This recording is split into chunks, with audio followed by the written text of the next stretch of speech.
عليكم ورحمة الله وبركاته. ازيكم يا بنات؟ عاملين ايه؟ يا رب تكونوا بخير. النهارده جايلكم بقى بالفيديو اللي هيلحقك قبل الوقفة وقبل العيد. انا بجيلك في الوقت الضايع. ليه يا دينا؟ النهارده جايلك بتحضيرات الوقفة للمتزوجات والعيد للمتزوجات. معلش بقى كده ايه، انت لو انت مخطوبه لسه في تريكات كده محتاجه تعمليها لنفسك مش لجوزك. لو انت بنوته سنجل مش عارفه ايه، تلحقي بسرعه وتنجزي. ليه بقى؟ ليه؟ عشان انت مش شرط خالص تدلعي لجوزك، انت ممكن تدلعي عادي جدا لنفسك. فبسرعه بسرعه ورقه وقلم وجهزي كده معايا واكتبي ورايا يا ست الكل. مبدئيا كده وبسم الله الرحمن الرحيم، اول حاجه خالص في العيد انت هتعمليها في نفسك كده اللي هي جسمك. صباح الفل، اي سكراب عندك انت ممكن تتخيليه وهوب اديله بامبو على طول على جسمك، حركات دائريه كله. ولكن قبلها لازم تكوني واقفه شويه في الميه السخنه، واقفه حبه حلوين. ليه يا دينا؟ عشان يروش الجلد، عشان كمان يفتح المسام. فاي سكراب هيتحط على الجلد على طول هيشيل الجلد الميت وهيخلي بشرتك ناعمه جدا. ماشي؟ طب يا دينا انا ما عنديش اي سكراب، اي سكر، حبه سكر ماشي، وكمان زيت زيتون، وهتقلبيهم على بعض وهتاخدي كده بالراحه. ليه زيت الزيتون او اي زيت تقيل؟ بس هو زيت الزيتون افضل. ليه؟ هينعم الجلد قوي. وهتاخديه حركات دائريه. اعملي الاول على كف ايدك الاول. تمام؟ دي كانت اول نقطه. لو انت مش هتلحقي تعملي حمام مغربي، مش هتلحقي تروحي مكان مش عارفه ايه، دي حاجات سريعه وسهله وبسيطه ومن البيت على طول. دي كانت تاني حاجه. تالت حاجه بقى انت تعملي ايه بعد ما عملتي السكراب خالص لجسمك؟ طبعا اساسي قبل كل ده انت كلين بتاع جسمك، ده اساسي. يعني ايه كلين؟ يعني جسمك ما فيهوش شعرايه، يعني صباح الفل مفيش الهفوايه دي، سواء بقى عاملاها بالواكس، عاملاها بالسويت، عاملاها بالليزر، ايا كانت الوسيله يا حبيبه قلب اختك، المهم ان يكون جسمك ده زفليطه. ماشي؟ خلاص. بعد بقى خلاص السكراب، خشي بقى على فقره الشاور جل. فقره الشاور جل حرفيا ليها تريكات، حاجات بسيطه كده. ابسطها ان انت مش من اول مره بتحطي فيها الشاور جل انت صباح الفل انت كده خلاص يلا بقى، لا ده انت بتحطي مره وتسيبيها على الجسم والتانيه وبعدين تشطفي. ليه يا دينا؟ عشان الجسم ياخد اكبر قدر ممكن من ريحه الشاور جل. تمام؟ طبعا بقى سواء بقى عامله شعرك لون، عامله الحركات دي كلها لسه ايه، لما نخرج بقى هقول لك تعملي ايه في شعرك. ولكن في الشاور انت شعرك يا اما بقى بتغسليه بشامبو، لو معاد غسيله يعني، هتحطي مثلا حمام كريم، بلسم، المهم شعرك يكون هفاف وطري وحلو. تمام؟ نيجي بقى على الساقين.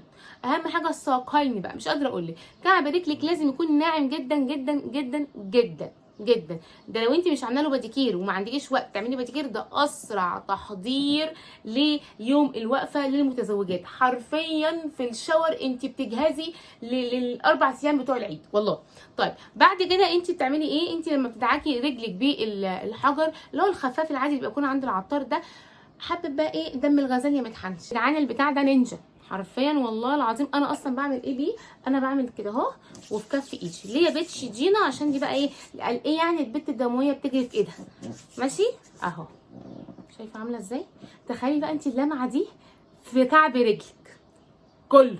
حطي في بطن رجلك بقى، يعني مش شرط الكعب لطعه كده ولطعه كده، لا حطي في كعب رجلك. ماشي؟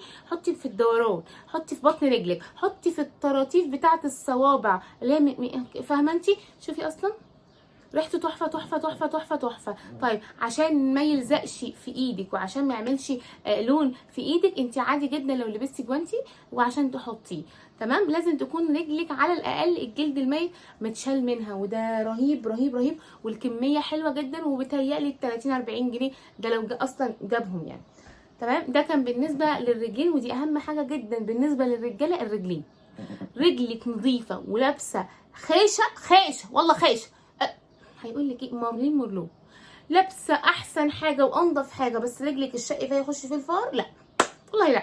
الرجاله بجد بتركز، الرجاله الديتيلز بتفرق معاها. انت ممكن تقولي مثلا ده كعب رجلي عادي، لا هم بيحبوا كعب الرجل، هي كيف عندهم. فمعلش اهتمي بكعب الرجل شويه. تمام؟ طيب دي حاجه. تاني حاجه بعد كده عايزه اقول لك بقى على السكراب اجيبها لك ازاي. اهتمي بالمنطقه اللي هي المهمه. منطقة الخصر لو هي فيها حبوب اغسليها بغسول، لو هي فيها اي حاجة او اي مشكلة اعتني بيها. تمام؟ طيب بعد كده بعد كل ده انت بترطبيها اصلا وبترطبي جسمك كله، بس هي دي ليها ترطيب معين اصلا. دي ليها زي كريم تقيل جدا بترطبي عشان يرطب المنطقة.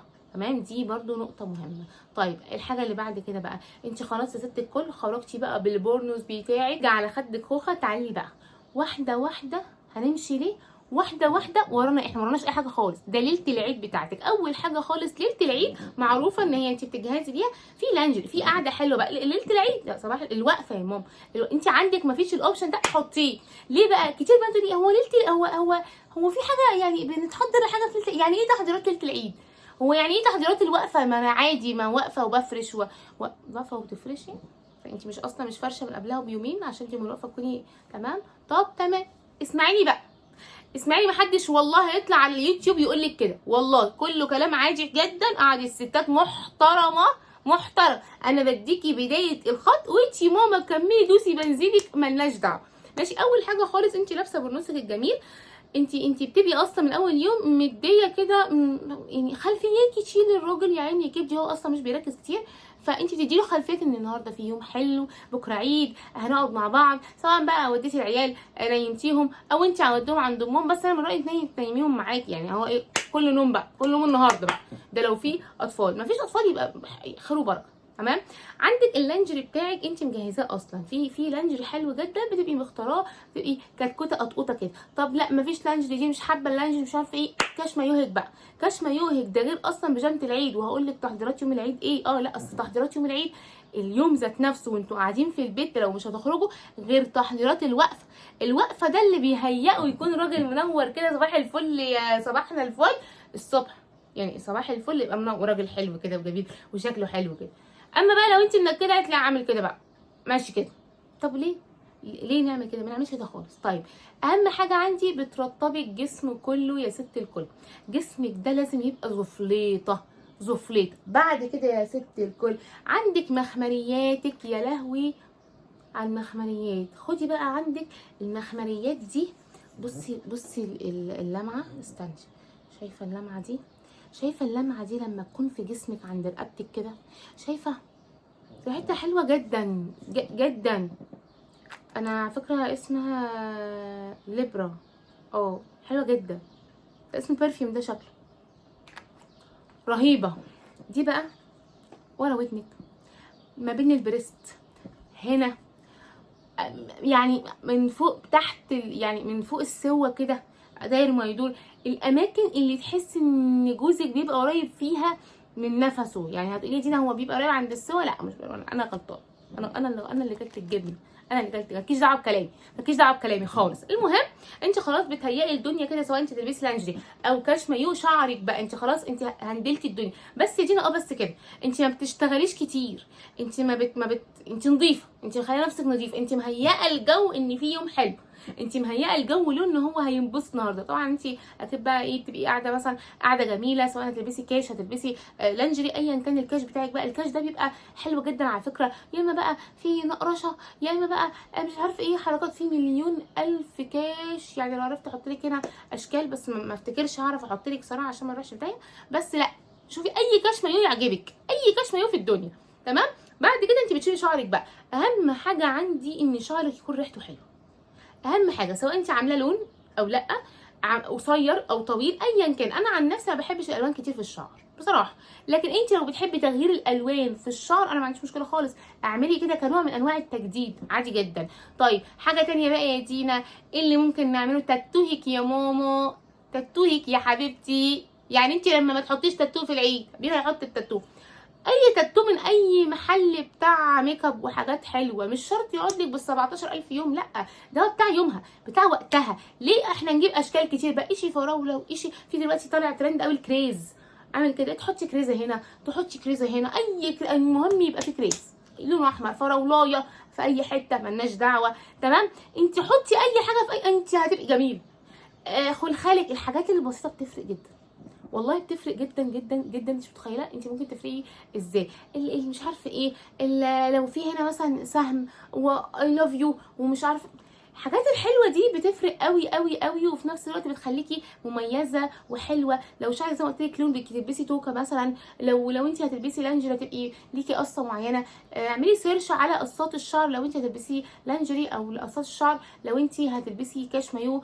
غير بقى ان في اصلا قصات الشعر لو انت تلبسي حاجه كتكوته كده، هوت شورت، بيجامه، حاجه بطبوطه قطقوطه، ممكن قطتين، ممكن ضفيرتين، ممكن اللي هي الضفيره الفرنسيه. حاجات كتير، حاجات كتير جدا. فانا زي ما بقول لك كده، دي تجهيزات ليله الوقفه ذات نفسها. دي الوقفه بكره العيد، خلاص بقى انتوا اتبسطتوا قاعدين قاعده حلوه، هاتي حاجات خفيفه تاكلوها مع بعض، جربوها مع بعض. حابه دلع بقى، حابه نكش، ماشي، وانا في النكش ما اقولكش. تمام، ده بالنسبه ليوم الوقفه. خلاص كده خلصنا الفيديو ده. مستنيني بقى في تحضيرات يوم العيد عشان تحفه تحفه. هتدعي لي والله العظيم، واكتبوا لي تحت في الكومنتات انتوا عايزين ايه تاني.